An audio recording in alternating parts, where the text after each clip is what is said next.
ഒരു ഉപ്പ തന്റെ കുഞ്ഞു മോനെയും കൂട്ടിയിട്ട് റസൂലുള്ളാന്റെ അടുക്കൽ വന്നിട്ട് പറഞ്ഞു, അള്ളാന്റെ റസൂലെ, ഇതെന്റെ ചെറിയ മോനാണ്. ഇവ വല്ലാതെ മധുരം കഴിക്കുന്ന ആളാണ്.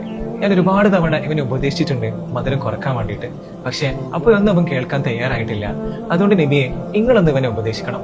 ഇത് കേട്ട റസൂലുള്ള പുഞ്ചിരിച്ചുകൊണ്ട് അവരോട് പറഞ്ഞു, നിങ്ങൾ പോയിട്ട് കുറച്ച് കഴിഞ്ഞിട്ട് വരും. അങ്ങനെ അവര് സങ്കടത്തോടു കൂടി തിരിച്ചുപോയി. പിറ്റേത്തെ ആഴ്ച വന്നു. അപ്പോൾ റസൂലുള്ള ആദ്യം പറഞ്ഞ മറുപടി ആവർത്തിച്ചു. അങ്ങനെ വീണ്ടും അവർ പോയിട്ട് മൂന്നാമതും തിരിച്ചു വന്നു. ഒരാഴ്ചയ്ക്ക് ശേഷം തിരിച്ചു വന്നു. അങ്ങനെ ഇവര് മൂന്നാമതും വന്നപ്പോൾ റസൂലുള്ള ആ പൊന്നു മോനെ ചേർത്ത് പിടിച്ചുകൊണ്ട്, മോനെ മധുരം കുറക്കണട്ടോ, ഉപ്പ പറയും പോലെ കേൾക്കണട്ടോ എന്ന് പറഞ്ഞു. റസൂലുള്ളാന്റെ മറുപടിയിൽ സംതൃപ്തരായ ഉപ്പയും മോനും തിരിച്ചു പോയപ്പോൾ ഇത് കണ്ടു നിന്ന സ്വഹാബത്ത് നബിയോട് ചോദിച്ചു, അല്ല നബിയെ, അവരാദ്യം വന്നപ്പോ തന്നെ ഇത് പറഞ്ഞാൽ പോരാനോ? എന്തിനാണ് അവരെ 3 തവണ നടത്തിച്ചത്? അപ്പൊ റസൂലുള്ള സ്വഹാബത്തിനോട് പറഞ്ഞൊരു മറുപടി ഉണ്ട്. സ്വഹാബ, ഞാനും മധുരം വല്ലാതെ ഇഷ്ടപ്പെടുന്ന, വല്ലാതെ കഴിക്കുന്ന ആളാണ്. ഈ 3 ആഴ്ചയായിട്ട് ഞാൻ ആ മധുരം കഴിക്കുന്നത് കുറക്കാൻ ശ്രമിക്കുകയായിരുന്നു. അതിനുശേഷമാണ് ഞാൻ ആ കുട്ടിയെ ഉപദേശിച്ചത്. നോക്കൂ ഹബീബിങ്ങളെ, എന്തൊരു മനോഹരമാണ് റസൂലുള്ളാഹിന്റെ ദഅവത്തിന്റെ ശൈലി. മധുരം കഴിക്കല് കറാഹത്ത് പോലുമല്ല. എന്നിട്ട് പോലും ആദ്യ തവണ വന്നപ്പം റസൂലുള്ള അവരെ മടക്കി അയച്ചു. രണ്ടാമത് വന്നപ്പോൾ മടക്കി അയച്ചു.